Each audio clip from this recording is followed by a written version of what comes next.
Make sure everything is cleaned up. Sam said this to me as we were having tea with Mirabelle before he left. What's with that attitude? It's okay. No, it's not. Mirabelle, who had become used to Sam's attitude as if it were normal, got angry on my behalf. And then she offered to help clean. Sam's room is a mess. Sam's room was scattered all over. While cleaning it up, we chatted and laughed. During this, Mirabelle reached for something. Oh, that's... I tried to stop Mirabelle from opening the drawer without permission. But before I could, I heard Mirabelle's surprised voice. What's this, huh? Oh. What happened? No way. I was speechless when I saw the photo in Mirabelle's hand. A happy family photo and a completed divorce application. It was then that I finally woke up. Mirabelle, will you help me? Of course. Having gained a strong ally, I began to prepare for the battle. First things to get rid of it. With that thought, I rolled up my sleeves. My name is Sally Smith. I'm a 35-year-old housewife. I've been married for 5 years, but we don't have any children. Still, I had a peaceful and gentle married life with Sam. Our meeting was through an acquaintance, a so-called arranged marriage. Both of us had just ended relationships and were tired of fiery romances. Sam and I shared the same values, but I didn't feel the butterflies I had with previous lovers. However, being at the right age for marriage, I thought this must be some kind of fate and decided to marry Sam. Sam had similar reasons for marrying me, so we never discussed it. Since we shared the same values, dividing household chores and habits went smoothly without any major issues. I took care of the housework, and Sam handled his job. While many around us bragged about their love marriages, I could genuinely say I'm happy about my own marriage life. However, this peaceful life was about to change drastically. It happened one night when Sam, who rarely drinks, came home drunk, unusually at 3 a.m. I greeted him at the entrance. Welcome back, you're late, aren't you? It was supposed to be a usual exchange, but Sam's behavior was off that day. Shut up. It's my business when I come back. Huh? As I was puzzled, Sam, reeking of alcohol, started using harsh words. Basically, I married you to make you do the housework. Don't get involved. You're just a housekeeper. That's not. I was stunned to hear Sam's true feelings for the first time. Although we hadn't gone through the process of falling in love, I had loved Sam, and I thought Sam loved me too. I wish I had married someone younger and bragged about her to everyone. That's terrible. Terrible? I'm the one who feels that way. After saying that, Sam stormed off to his study, started snoring on the makeshift bed. I cried in the entrance, listening to Sam's voice. Our marriage life until then seemed like an illusion. It was going to get harder from now on. Yet, when Sam woke up the next morning, he was his usual self. Good morning. What time did I get back yesterday? Man, I was forced to drink a lot. Huh? Something wrong? Oh, no. Good morning. Confused by Sam acting as if nothing had happened, I didn't know what to do. Seeing me worried, Sam pressed on further. What's up? You're acting strange today. No, it's nothing. Come on, it can't be nothing. We're married, we should be able to talk about anything. Well, if you insist. I couldn't hold back and ended up telling him about last night. Sam's face gradually lost all expression. And the moment I finished my story, Sam's attitude did a complete 180. So, it came out, huh? That's awful. You probably married me for my status anyway, right? I married you because we share the same values. Yeah, whatever. With that, Sam cut off my words and slumped heavily into a chair. Then he started ordering me around with a nod of his chin. Dinner. Make it quick. Dinner? Who do you think provides for you? Get to work, housekeeper. I felt scared of Sam, whose attitude had completely changed. From then on, Sam started treating me purely as a housekeeper. Hey, dinner. Sam stopped calling me by my name, and although I was initially sad, I gradually became numb to it. Hey, is the bathroom ready? Yeah, it's clean now. Then say so sooner, you're slow. I'm sorry. Eventually, I began to use formal language with Sam, and he naturally accepted it as the due course.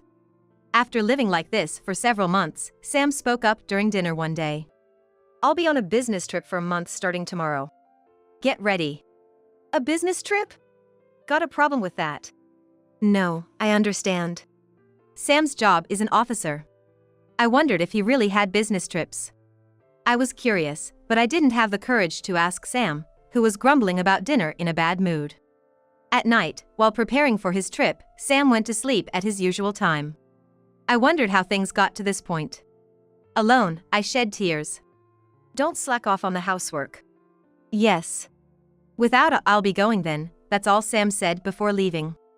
I replied and saw him off. The moment I was alone, I felt a sudden release of tension from my body. A month alone, huh? I was genuinely happy to get a break from the stressful life for the first time in a while. At the same time, thinking about continuing this life for years to come made me a bit depressed. Well, no use worrying. I've got to enjoy this month anyway. I lifted my spirits by saying it out loud. Using my own savings, I went out to eat with friends for the first time in a long while, read books at leisure, and enjoyed my alone time. During this period, I thought a lot about the future and decided to take steps towards divorce. The first step was to look for a job. However, Sam wouldn't be pleased with me working.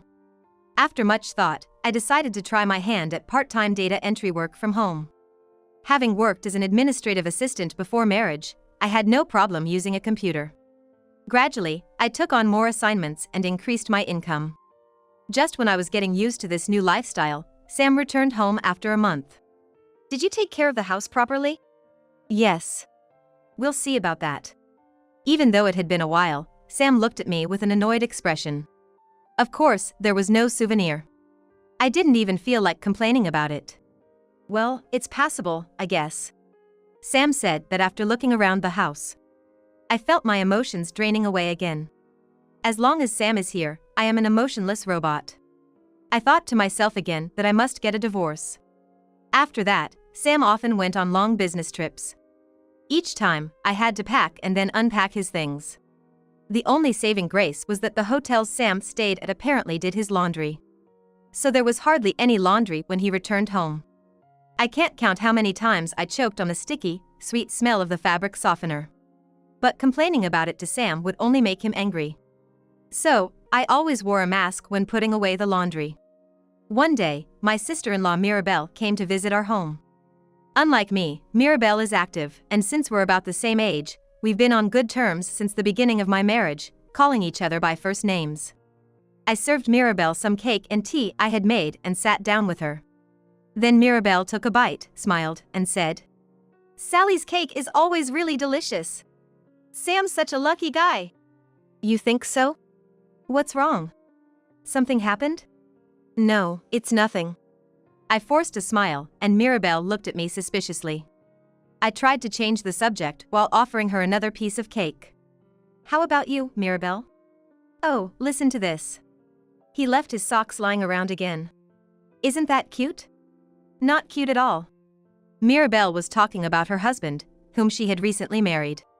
Apparently, he had been a familiar face in the neighborhood and, after pursuing Mirabelle for 10 years, despite being 10 years younger, they got married. Initially, Mirabelle treated her husband like a child, but after being pursued for 10 years, it seems she was completely charmed, and despite complaining, they live happily together. I was very envious of my sister-in-law and her husband. "Hey! Are you ready yet?" "Oh, I am." "You're really slow." "I'm sorry." Sam seemed not to have noticed Mirabelle was there. Since we hardly talk, I hadn't told him she was coming. It couldn't be helped, but Mirabelle was shocked by Sam's attitude. Without showing his face in the living room, Sam headed to the entrance. "Make sure everything's cleaned up." Sam said this to me as Mirabelle and I were having tea, then he left. "What's with that attitude?" "It's okay." "No, it's not." Mirabelle got angry on my behalf, having become used to Sam's attitude as if it were normal. And then she offered to help clean up. "Sam's room is a mess." Sam's room was scattered all over. While tidying up, we chatted and laughed. In the midst of that, Mirabelle reached for something. "Oh, that's..." I tried to stop Mirabelle from opening the drawer without permission. But before I could, Mirabelle's surprised voice was heard. "What's this, huh? Oh. What happened?" No way! I was speechless when I saw the photo in Mirabelle's hand. A happy family photo and a filled-out divorce form. It was then that I finally woke up. Mirabelle, will you help me? Of course. Having gained a strong ally, I began to prepare for battle. The first step is to get rid of stuff. Thinking so, I rolled up my sleeves. Mirabelle and I stuffed Sam's belongings into trash bags. Among them, we saved anything that might serve as evidence, such as diaries, photos, and letters. In the photos, Sam always had the gentle smile of our early marriage days. I collected them emotionlessly, while Mirabelle reacted to each one, getting outraged every time. Hey, let's just go to the lawyer's office now. Yes, let's do that. Mirabelle suggested with a mischievous grin, and I smirked back. Sam said to make sure everything's cleaned up. Let's clean up this relationship entirely. I quickly packed my immediate belongings, disposed of all of Sam's stuff, and headed to the city hall in Mirabelle's car. After filing for divorce, we went straight to Mirabelle's house. What, Sally? Sorry to intrude. Mirabelle's husband was initially very surprised, but after hearing the story from Mirabelle, he became even angrier than she was. For someone who has loved a person for over 10 years, what Sam did was unforgivable. Sally, you can stay here as long as you need. I appreciate it, thank you. I expressed my gratitude to Mirabelle, and she apologized in return. However, Mirabelle had done nothing wrong. On the contrary, she found the evidence and even offered me shelter. I was nothing but grateful to Mirabelle. Sam had said he would be on a business trip for a week. He wouldn't contact me during that time, so he wouldn't realize I had left the house until a week later. We'll never forgive him, he's going to regret this. That's the spirit. Both my husband and I will help you. Mirabelle, thank you so much. Thanks to Mirabelle, I was full of energy and motivation. That night I slept soundly, and the next day I began talking with a lawyer. At the same time, I was also searching for a place to live, and one of Mirabelle's acquaintances offered me a room at a very affordable rate. Gratefully, I decided to make that room my base. Let's work hard together. Yes. Thank you very much. The lawyer's name was Turner, and he was a very refreshing man. Honestly, at first, I was disappointed, thinking he might be another miss, but appearances can be deceiving. He efficiently handled everything from fact-checking to forecasting and made everything I requested possible. I discussed it with Turner and sent a certified letter to Sam. And I left Sam's copy on the living room table. Sam called me 3 days later. Hey! What the hell is this? As soon as I answered the phone, I could hear Sam's angry voice. I responded calmly. As it's written. What? This is ridiculous. Sam complained to me in frustration. And continued his rant. Hey, whose money did you use for this? Mine. What? It's the money I earned, right? No, it's mine. While it's true that Sam provided for the living expenses, my income had already become sufficient enough to cover my own living expenses by then. Therefore, the lawyer's fees this time were entirely covered with my own money, including my original savings. But no matter how much I explained, Sam refused to believe it. Seriously. You're just a useless woman anyway. Just do the housework quietly, and I'll provide for you, so hurry up and come back. To be looked down upon to this extent. Rage bubbled up from the depths of my stomach. I unleashed all of it on Sam. It's you who can't live without me, isn't it? I have my own income sufficient for living. You are unnecessary in my life. Hey! The moment Sam tried to retaliate, the doorbell rang on the other end of the phone. I couldn't help but smile upon hearing it. Look, someone's there. Who's this at such a time? Mom, Dad? I almost laughed at the predictable turn of events. But I held it in and spoke to the other side of the phone. Perfect timing. Sally, thanks for letting us know. We'll give this foolish son a good talking to. Thank you very much. I expressed my gratitude and hung up the phone. My in-laws were both former teachers, very strict about discipline. They were strict with themselves and even stricter with others. Sam had always said he was scared of his parents, but to me, they were wonderful in-laws. There was no way such in-laws would forgive Sam's infidelity. A few hours later, Mirabelle received a message from her father-in-law that they had given Sam a thorough scolding and wanted to arrange a meeting to discuss things. We'll be there with you. Mirabelle, really, thank you. I contacted my own parents and set a date for the meeting. My parents cried when they heard about everything, making me feel somewhat guilty. Mom, I'm sorry for all this. What are you saying? Your happiness is the most important thing. Let's cut this bad tie quickly for now. Right, we'll have to cut bad ties soon. I might join you, my mother said, causing a panic in my father's voice over the phone. I chuckled, playing along with my mother's mischief. My parents had an arranged marriage, but they get along so well that everyone around them is envious. My positive view of arranged marriages comes from watching them. The thought of them getting divorced is as likely as the world turning upside down. Mom, try not to tease Dad too much, okay? Looking forward to the meeting. Right, Dad's a bit of a crybaby. Leave the discussion to us. I could already hear my dad's nearly crying voice over the phone, which painted a heartwarming picture in my mind. After some more small talk with my mom, I hung up. On the day of the meeting. Since we were a large group, I decided to hold it at our house. That day, myself, the lawyer, Mirabelle and her husband, our parents, and the in-laws, a total of 8 people, gathered in front of the house. Entering the house, we were shocked. What is this? It's filthy. Ugh, it looks like my brother's room from back in the day. My in-laws were appalled at the mess. Sam was never great at tidying up, but he wasn't this bad. According to Mirabelle, that's because he hid his true nature at first and then dumped everything on me later on. Sam was sitting at the living room table, zoning out. When he noticed us, he started to cry and tried to cling to me, which my father-in-law stopped. Sam then began to yell. Come back, Sally. Without you, Watching Sam pathetically cry, I felt nothing.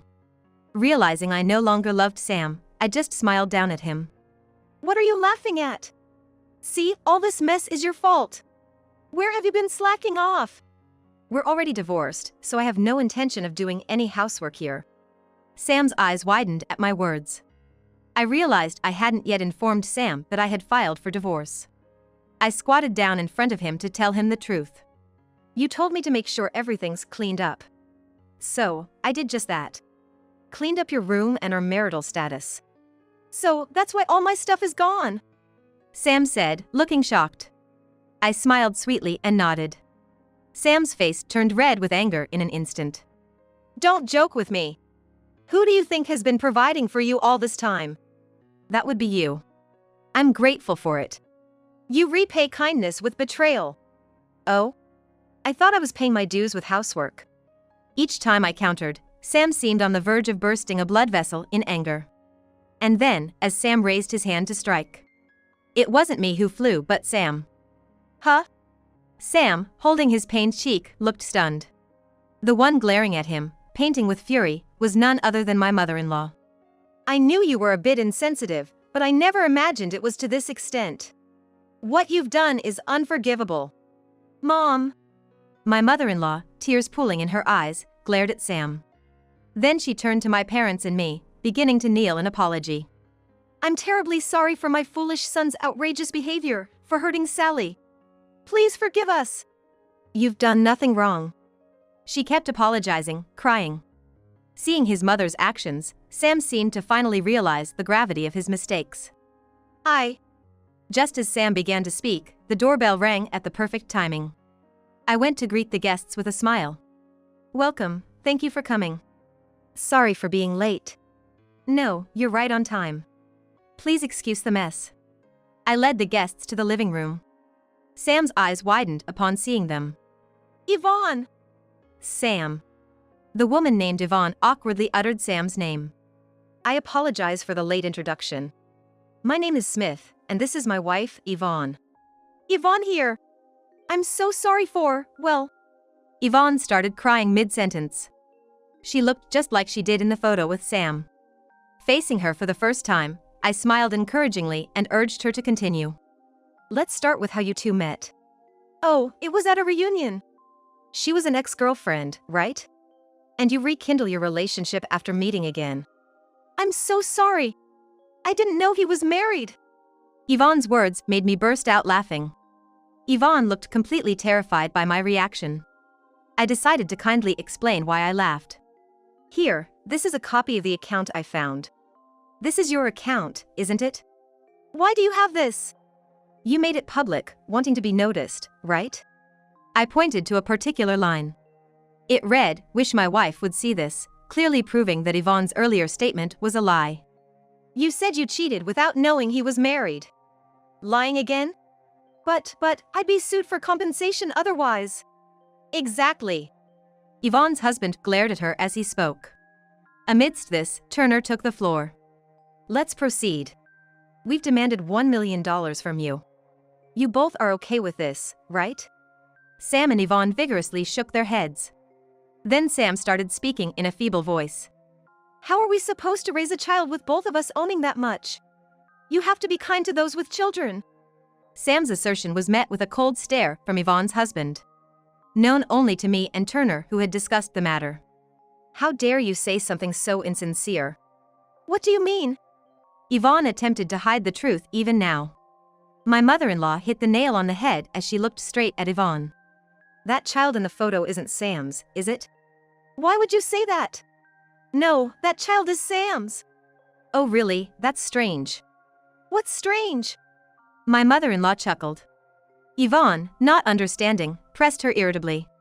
Sam is unable to have children. What? Sam should have been informed as well. What do you mean? That's exactly what it means. Yvonne slumped down, overwhelmed. Sam appeared to have completely forgotten this crucial detail about himself. It's quite foolish, considering it concerns his own body. I had heard before we got married that Sam had a condition that made it impossible for him to have children. Before I responded to the matchmaking proposal, I received a call from my mother-in-law. Though infertility treatment wasn't entirely hopeless, so I had agreed to marry him. We had decided not to have children after discussing it together. But Sam had forgotten all about it in the excitement over the child from the affair. Why didn't you tell me? I forgot.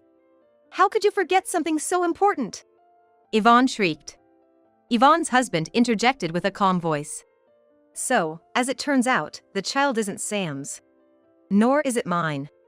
Actually, I was on a long business trip abroad, and by the time I returned, the child had already been born. Quite a terrifying experience. Everyone present shuddered at Yvonne's husband's story. It seemed that no matter how the math was done, the birth of the child couldn't align with the last time Yvonne's husband was in the country. Upon investigation, the father was identified, but an even more shocking truth was uncovered. The child's father is a guy. Furthermore, Yvonne has a debt of about $100,000 to that nightclub. You investigated! That's the lowest! That phrase fits you perfectly. Yvonne's husband remained calm against her hysterical screams. Sam was gaping. Obviously not having imagined there was another man involved. As the atmosphere became increasingly chaotic, Mirabelle, who had been silent, spoke up. Both my brother and that woman are the worst. What do you think my dear sister-in-law is? I will never forgive you. Mirabelle. Sam, who had always adored Mirabelle, was at a loss for words being called the worst. Yvonne, on the other hand, was hostile. It's none of your business. Since I'm her sister-in-law, it's not. But seeing my dear sister-in-law hurt fills me with rage. Whatever. You'll get cheated on too. At Yvonne's words, Mirabelle momentarily lost her composure. Then, Mirabelle's husband, with a gentle smile, chimed in. Do you understand my feelings of 10 years? It took me 10 years to marry my wife. Don't compare my precious wife with someone who changes her heart and spreads her legs so easily. What? His tone was quiet and calm, but his anger was palpable. Yvonne was taken aback, unable to retort. Meanwhile, Turner laid out the documents on the table. They were consent forms for the compensation. Sam signed them with a lifeless gaze. You're not going to divorce me, right? What? Of course I am. Don't worry, I'll also pursue a lawsuit to deny paternity. But that child is yours. What are you talking about? We've done a DNA test. Yvonne, faced with an undeniable smile, signed with a pale face. Well, whether you two decide to marry again or part ways, it's none of my concern. This house will be put up for sale next week. Sam, please make sure to leave by then. Sally, wait! Ignoring Sam calling after me, I left the home I had grown accustomed to. Then, I returned to my new place and spent the night drinking delightful wine with Mirabelle and her husband. Later, I heard from Yvonne's husband that Sam and Yvonne had parted ways. After we left the house, the two of them apparently got into a physical altercation. Yvonne divorced her husband. She went back to her parents' house but lost custody of the child and was put to work as a live-in employee. In a workplace dominated by women, where her affair had been exposed to everyone, she's being avoided by all. I can't help but feel a bit sorry for her, but since she's paying alimony every month, I hope she keeps her job. Yvonne's husband seemed a bit down but, being highly desirable, he remarried soon after. This time, he chose a woman willing to accompany him abroad, wishing them happiness before cutting off further communication. Sam was not only disowned by his family but also dismissed from his job. The reason was simple: he had been cheating during work hours. Claiming to work from home since the child's birth, he practically spent every day at Yvonne's place without doing any real work. It's unbelievable. Having never worked outside of his job since graduating college, Sam couldn't keep any job long. I know this because Turner, my former lawyer, has been receiving tearful calls from him. Unfamiliar with the real world, Sam borrowed money from dubious sources, and the repayment amount kept increasing. He begged to return the alimony and pay in installments instead. Of course, Turner refused, and Sam is now working day and night to repay his debt. My in-laws have started living with Mirabelle and her husband. It seems it was Mirabelle's husband's idea, and the in-laws are very happy. They live close to my house in a two-family home they brought to accommodate all four of them. I'm invited for dinner about once a week, and Mirabelle and I often go out together, maintaining a very good relationship. They initially felt guilty towards me, but I love them dearly and have assured them they're not to blame, bringing us closer than ever. Especially with my mother-in-law, who shares my interest in tea, we often go out for lunch together. Mirabelle and my mother-in-law playfully compete for my attention, which has become a regular occurrence. By the way, I recently remarried. My partner is Turner, who was my lawyer. After the case was closed, we kept in touch, and eventually, Turner asked me out. Since I had no negative feelings towards him, I agreed to date him. We got married a month ago, on our 3rd anniversary. As it turns out, I'm also pregnant and expecting to become a mother next year. Miraculously, Mirabelle is pregnant at the same time, and we're looking forward to being mom friends. Which one is it? A boy. What about Mirabelle? I'm having a girl. Maybe they'll get married in the future. Who knows? After our checkups, Mirabelle and I had such conversations on our way home from the gynecologist. At home, our anxious husbands were waiting for us. Mirabelle and I laughed together at the sight of them. Surrounded by my worrisome husband and a trustworthy friend, I feel very happy. Oh, it moved. Let me feel. It's not moving now. Hey, why are you laughing? I didn't. I wish for these peaceful days to last forever. With only 3 months left until childbirth, I'm eagerly looking forward to meeting our child.